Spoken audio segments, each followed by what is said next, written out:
I got to share this with you. I found this in the Irish Times,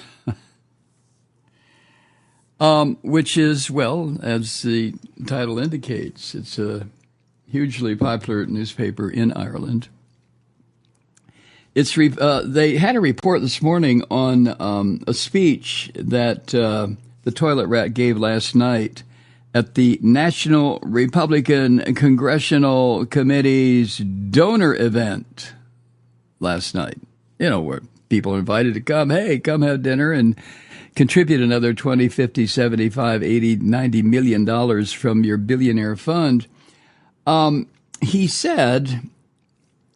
said that countries are lining up to start negotiating with him after he launched his taxes on the American public and threw a monkey wrench into global trade. Yeah, he's saying that countries are lining up to work out a deal with him, which is in total contradiction of what we can see with our own eyes, what is being reported. Rather than lining up to negotiate with him, the countries with whom this silly bastard has levied the most incredible tariffs are telling him to fuck off and increasing the tariffs on American-made products. But Trump lives, and you know this as well as I do at this point, because like I have, you've been observing this rat for the past decade. Trump lives in an alternate universe. And it's one in which his ego is the scene in which his whole life is set, and anything that goes on that touches his life, it's all infused with his sick, degenerate ego. Anyway, he was talking about what he calls the tariff situation at this meeting with these crazy fuckers, the National Republican Congressional Committee's donor. Jesus Christ. He was talking about what he calls the tariff situation. He called it a good and legendary situation. Right.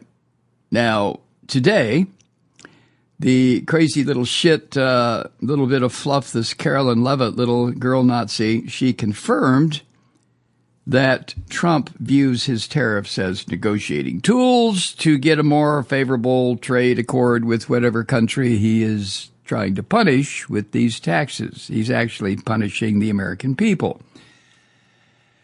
But Trump knows that the American people deserve to have a very good thrashing. Most hopefully, in Trump's twisted brain, would be on our bare ass cheeks, because after all, he only defeated Kamala Harris by 1.7% of the popular vote. He got 77 million votes. Kamala Harris got 75 million. No, that can't be. So Trump is out to smack the hell out of the American public. And if foreign countries get a little bit of the slap, well, screw them. Who cares? But anyway, the little bit of blonde girl fluff named Carolyn Leavitt, who claims to be the White House press secretary, she said that the other nations are trying their damnedest to get Trump's attention so they can make deals. And she said that the toilet rat will, quote, has told them, quote, bring us your best offer and we'll listen. That's according to the blonde bimbo. But the way Trump put it, this is a part to me that I don't know how to describe my feelings when I read this. But this is what Trump said at the meeting last night, the speech at the National Republican Congressional Committee donor event. He said, quote, these countries are calling me up, kissing my ass. They're dying to make a deal. They're lining up to kiss my ass. They're dying to make a deal. Did I say that twice? Please, sir, make a deal. I'll do anything. And then I see some rebel Republican, some guy that wants to grandstand, and I I say to myself, I think the Congress should take over negotiations. That's what I hear this jerk saying. Let me tell you, you don't negotiate like I negotiate. Jesus Christ. They're lining up to kiss my ass. Whew. That is, that's an astonishing statement on a number of levels, but just the fact that the statement was issued by the toilet rat is, I think, is further proof. I don't think. I know it's further proof of the fact that he has a very tenuous, if any, grip on reality. His psychotic ego is what dominates his entire worldview. I mean, he can't see outside his own little bubble of madness. They're lining up to kiss my ass, huh? I listened to the the video that CNN had. And when he makes that statement, you can hear a little bit of giggling in the background. I guess some of these Republican Congressional Committee donors don't know whether to laugh or cry or whatever when the toilet rat makes a statement like that. But anyway, now the toilet rat is getting a little tiny little sliver, little teeny bit of backlash from his own supporters. Some of these little weaselly fuckers on Wall Street, the big hedge fund operators and the billionaires, the multi-billionaires are starting to squeak just a little bit because what Trump is doing is causing them to not just lose money, but to lose face because these little squeakers were the ones who said, oh, yeah, Trump, I'm going to support Trump all the way. Oh, he's good for American business. He will never do anything. You know, the bullshit. So these cowardly little fuckers who own billions upon billions upon billions of dollars, while the average American struggles from paycheck to paycheck, this is what predatory capitalism looks like. Tell us what predatory capitalism looks like. This is what predatory capitalism looks like. That should be a chant that these sorry fuckers who control so much money, this is the chant that they should be chanting.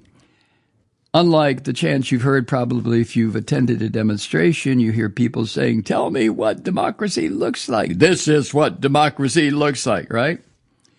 But to the 1/10 of 1% of these whiny little fuckers who have so much money, we are so goddamn rich, they're starting to squeak just a little bit. Squeak, squeak. Primarily over Trump's staggering tariff on China. China. I mentioned this yesterday. This is the most powerful economic engine in the history of the human race. No, it's not us. It's them. Now, we were doing just fine under the Biden administration. I mentioned earlier this week about how all the financial magazines, popular magazines like that's a newspaper, but Business Week and so on and so forth, they identified the United States as a rocket taking off because we had such tremendous economic forecasts ahead of us, that Biden had done such a good job. And, some of it was done in a bipartisan way. And I think that was because so many Christian fascists under Biden's term didn't know what the fuck they were doing. They were only elected because they were screaming about what a criminal Hunter Biden was. So the dumb shits who elected them said, yeah, let's elect him. Yeah. But anyway, he's starting to get little squeaks here and there from these multi-billionaire fuckers who control everything. But what does Trump do when he hears those little squeaks? He doubles down. And he insisted that what he has done to China, which means what he has done to us, the American, I hate this term, consumer, what he has done is he thinks that he is giving them payback for the years that China, quote, ripped us off left and right. It's our turn to do the ripping, end quote. I know it doesn't take a degree in economics for me or for you to understand what this psychotic fucker is doing. He is satisfying that little urge of his for revenge because, after all, the whole world is against him. Everybody.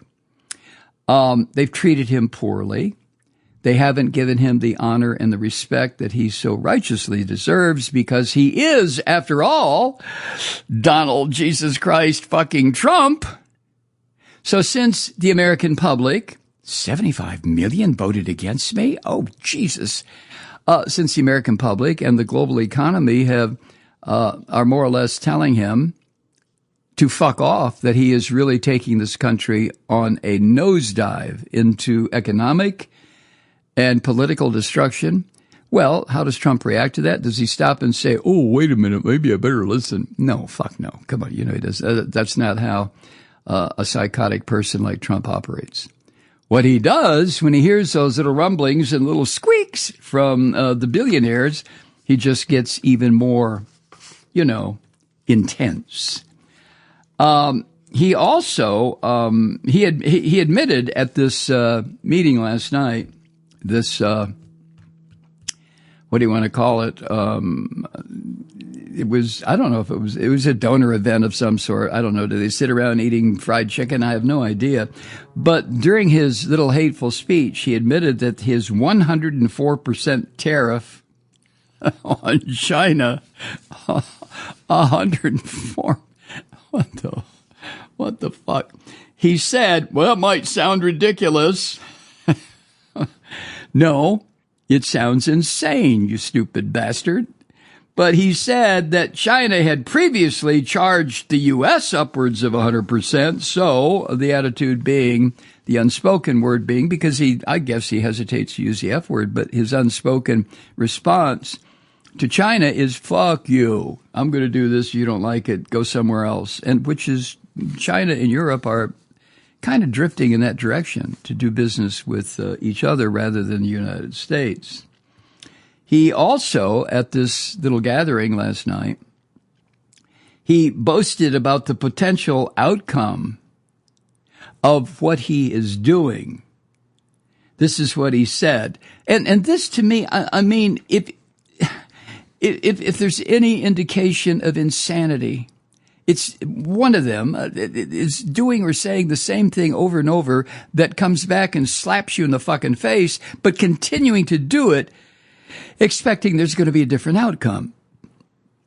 I think that is a workable definition of somebody who's just batshit crazy, like Trump. Well, he said last night this, quote, China will now pay a big number to our treasury. This is all taxes, end quote. Yes, it is, you stupid fuck, but it's taxes on us. How can this guy, I realize he's an ignorant savage. He really is. He belongs in some fucking rainforest someplace swinging from tree to tree. Borneo, where the other orangutans live. That's where he should be. But he's leading the United States. Well, I hesitate to use the word leading. He's supposed to be leading the United States. Somebody this ignorant, this stupid, who keeps saying, China will now pay a big number to our treasury. This is all taxes on them. What the fuck? How many blows against his head have to be registered before it starts to sink in? Oh, you mean this is taxes on us? Oh, goddamn, why didn't anybody tell me? Hi, Truth Seekers. Mike Malloy here. The Progressive Voices Network brings you commercial-free commentary from today's leading progressive radio hosts and pundits, like me, Mike Malloy, 24 hours a day. I'm not your typical old guy from the 80s or the 90s talk radio host, and Progressive Voices is not your typical talk radio network. It's a listener-supported nonprofit with no corporate control whatsoever over our broadcast. So hosts like me, Mike Malloy, are free to rant and scream and carry on about whatever we like. We're often controversial, but we're never boring. Weeknights, 9 p.m. in the East, 6 p.m. in the West on the Progressive Voices Network. Always progressive, always on. I'm Mike Malloy. Keep it lit.